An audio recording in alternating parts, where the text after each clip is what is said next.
Hoy vamos a desentrañar el caso de Metal Mecánica S.A. Miren, esta es la historia de una empresa de piezas de precisión que por fuera parecía ir sobre ruedas.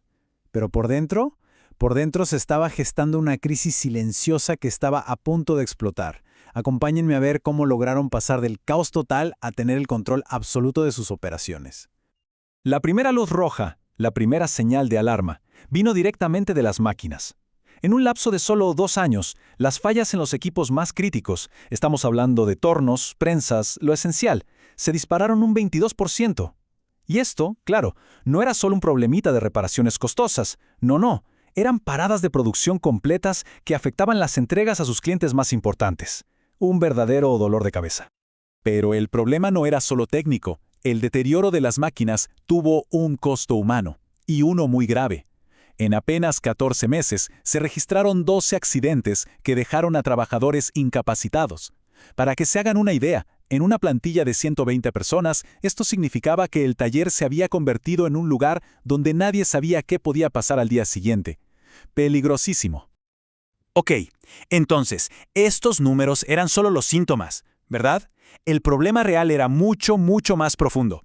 Metalmecánica estaba totalmente atrapada en un círculo vicioso. Arreglaban una máquina solo cuando ya se había roto, y hablaban de seguridad solo después de que alguien terminaba herido. Estaban literalmente operando en un estado de emergencia constante. Una empresa en crisis con todas las letras. A ver, la filosofía que tenían era simple pero peligrosamente anticuada. Intervenimos solo cuando la máquina ya no da más. Este enfoque, que a veces se conoce como apagar incendios, es lo más caro e ineficiente que te puedas imaginar, y era sin duda la causa principal de toda la inestabilidad de la planta. Bueno, la gerencia, al ver que la cosa solo empeoraba, decidió contratar una auditoría externa para tener, digamos, una foto clara de la situación. Pero lo que encontraron, fue muchísimo peor de lo que cualquiera se imaginaba. La auditoría sacó a la luz una negligencia tremenda en los aspectos más básicos, pero más básicos, del mantenimiento y la seguridad. El hallazgo más impactante de verdad fue este. El 40% de las máquinas no tenían las guardas de seguridad esenciales. O sea, casi la mitad, o se las habían quitado los propios operadores, o lo que es peor, nunca se las habían instalado. Esto exponía a los trabajadores a peligros directos y constantes, todos los días. Y cuando hablamos de peligros, hablamos de cosas muy, pero muy reales. La auditoría encontró de todo, Desde engranajes al aire y cables eléctricos que eran una trampa mortal, hasta mangueras hidráulicas a punto de reventar. La planta, en pocas palabras, era un campo minado de riesgos laborales. El diagnóstico técnico fue demoledor. Había una ausencia total, pero total de mantenimiento planificado. No había registros de nada, ni rutas de inspección, ni se medía ningún indicador clave. La empresa, en esencia, estaba navegando a ciegas, sin ningún dato para tomar decisiones. Pura intuición y suerte. Pero, a ver, los problemas con las máquinas eran solo la punta del iceberg. El verdadero problema, la raíz de todo, era algo mucho más profundo. Una cultura, dentro de la organización, de complacencia. Una cultura donde la velocidad de producción importaba muchísimo más que la seguridad de la gente. Y esa cultura estaba metida hasta los huesos. La resistencia al cambio era tremenda, sobre todo entre los empleados con más años. La frase que más se escuchaba, la clásica, siempre hemos trabajado así y no ha pasado nada.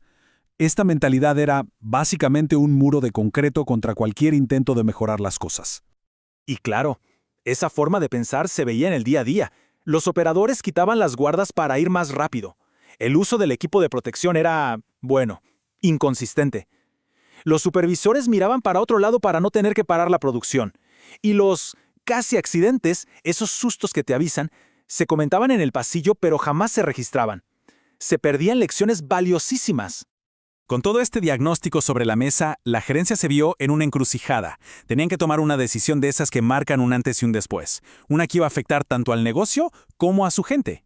El dilema era clarísimo. Y la presión, imagínense, era inmensa. Entonces, ¿qué hacer? ¿Parar la producción un tiempo para arreglar los problemas de fondo, arriesgándose a no cumplir con los pedidos? ¿O seguir como si nada, cruzando los dedos para que no ocurriera una catástrofe, un accidente grave o incluso fatal? La verdad, una decisión nada, pero nada fácil. El punto clave estaba justo en este contraste. Por un lado, el costo de actuar, algunos retrasos e inversión en equipos y capacitación. Por el otro, el costo de no hacer nada, el riesgo real, inminente de un accidente fatal, más fallas de equipos y una moral de los empleados por los suelos. Afortunadamente, la gerencia tomó el camino correcto, el de la responsabilidad.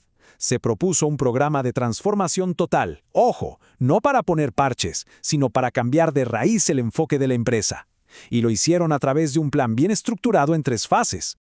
Y este fue el plan de acción que armaron, una verdadera hoja de ruta para salir de la crisis. Primero, tomar control inmediato de los riesgos más urgentes. Segundo, estandarizar todo para crear sistemas sólidos.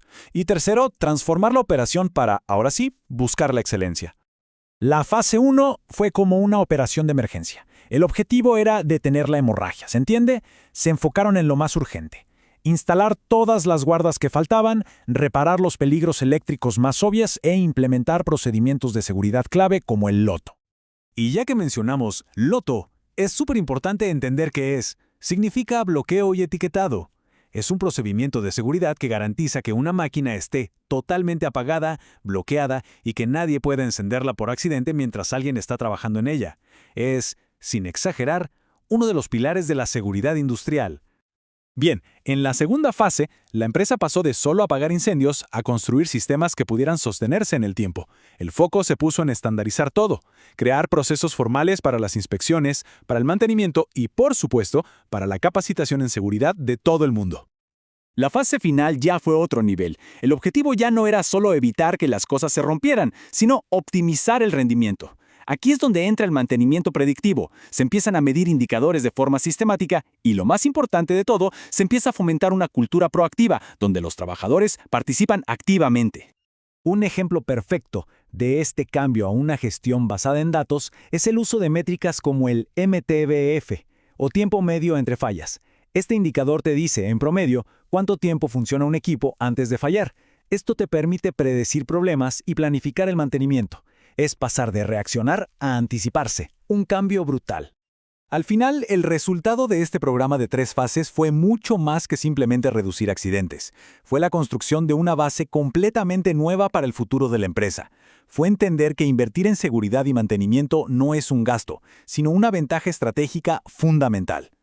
Y los beneficios fueron clarísimos y muy potentes.